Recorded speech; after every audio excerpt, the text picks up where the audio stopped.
കഴക്കൂട്ടത്തെ സ്പാകളിലും massage സെന്ററുകളിലും police പരിശോധന നടത്തി. അനധികൃത പ്രവർത്തനങ്ങൾ ഉണ്ടായാൽ നടപടി ഉണ്ടാകുമെന്ന് പ്രഖ്യാപിച്ചതിന് പിന്നാലെയാണ് പരിശോധന ശക്തമാക്കിയത്. അനധികൃത സ്പാകൾക്കെതിരെ നടപടി ഉണ്ടാകുമെന്ന് മേയർ വി രാജേഷ് ആവർത്തിച്ചു.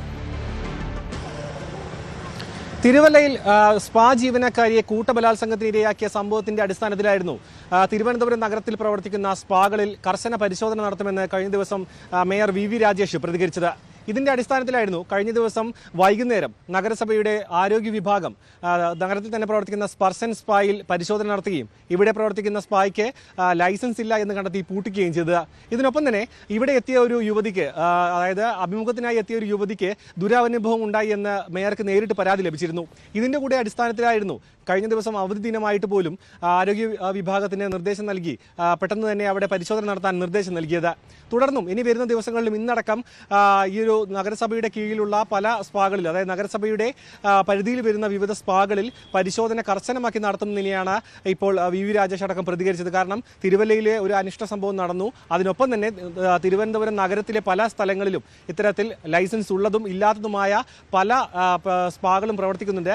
ഇവിടെ പല കേന്ദ്രങ്ങളിലും പോലീസിന്റെയും മറ്റും പിന്തുണയോടുകൂടി അനാശാസ്യ പ്രവർത്തനങ്ങളടക്കം നടക്കുന്നുണ്ടെന്നടക്കം ഇപ്പോൾ മേയർക്കും നഗരസഭയ്ക്കും വിവരം ലഭിച്ചിട്ടുണ്ട്. ഇതിന്റെ അടിസ്ഥാനത്തിൽ കൂടുതൽ പരിശോധനകൾ ഉണ്ടാകുമെന്നാണ് ഇന്ന് മേയർ നമ്മോട് പ്രതികരിച്ചത്. ടൂറിസം വ്യവസായം നിയമവിധേയമായിട്ട് നിലനിൽക്കണം, സംരക്ഷിക്കപ്പെടണം. പക്ഷേ അതിൻ്റെ മറവിൽ ലഹരി ഇടപാടുകൾ, അതോടൊപ്പം തന്നെ മറ്റ് അനാശാസ്യ ഇടപാടുകൾ ഒരു കാരണവശാലും നഗരത്തിൽ അനുവദിക്കാൻ സാധിക്കില്ല. നഗരം കാലാനുസൃതമായി വളരണം, ടൂറിസമൊക്കെ വളരണമെന്ന് പറയുമ്പോൾ തന്നെ നമ്മുടെ ഒരു പൈതൃകമുണ്ട്, ഒരു പാരമ്പര്യമുണ്ട്, നമ്മുടെ ജനതയുടെ സുരക്ഷയുണ്ട്. ഇതൊക്കെ തന്നെ ഇതൊരു വിട്ടുവീഴ്ച വരുത്തിക്കൊണ്ടുള്ള ഒരു നിലപാടും എടുക്കാൻ സാധിക്കില്ല. ആവശ്യമുള്ള ഘട്ടങ്ങളിൽ പോലീസുമായിട്ടും നമുക്ക് സഹകരിക്കേണ്ട ഘട്ടങ്ങളിൽ എക്സൈസുമായിട്ടും ഒക്കെ ചേർന്നിട്ട് ഇക്കാര്യങ്ങൾ സംയുക്തമായിട്ട് മുന്നോട്ട് പോകും. തിരുവനന്തപുരം ജില്ലയിലെ പല മേഖലകളിൽ, അതായത് തിരുവനന്തപുരം നഗരത്തിൽ തന്നെ കേന്ദ്രീകരിച്ചുകൊണ്ട് പല ഭാഗങ്ങളിലായി പ്രവർത്തിക്കുന്ന ഈ സ്പാകളിൽ പോലീസിന്റെയും ഡോക്ടർമാരുടെയും അടക്കം പിന്തുണയോടുകൂടി പല അനാശാസ്യ പ്രവർത്തനങ്ങളും അതിനൊപ്പം തന്നെ ഗുണ്ടാ പ്രവർത്തനങ്ങളും അടക്കം നടക്കുന്നു എന്നൊരു വിവരം ലഭിച്ചിട്ടുണ്ട്.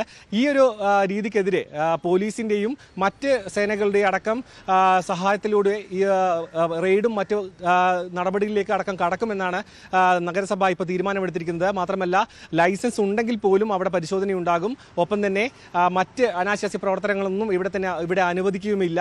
മാത്രമല്ല മറ്റ് കൂടുതൽ പരിശോധനകൾ, അതായത് ആരോഗ്യ വിഭാഗത്തിന്റെയും അല്ലാത്തതുമായിട്ടുള്ള നിരീക്ഷണം ഇവിടെ കർശനമായി ഈ പരിശോധനകൾക്ക് ശേഷവും തുടരാനാണ് നഗരസഭ നിലവിൽ തീരുമാനമെടുത്തിരിക്കുന്നത്. ക്യാമറമാൻ അരുണിനോടൊപ്പം സാരംഗ് സുധാകരൻ, ന്യൂസ് 18 തിരുവനന്തപുരം. കൂടുതൽ വാർത്തകൾക്ക് news 18 Keralam YouTube channel subscribe ചെയ്യുക.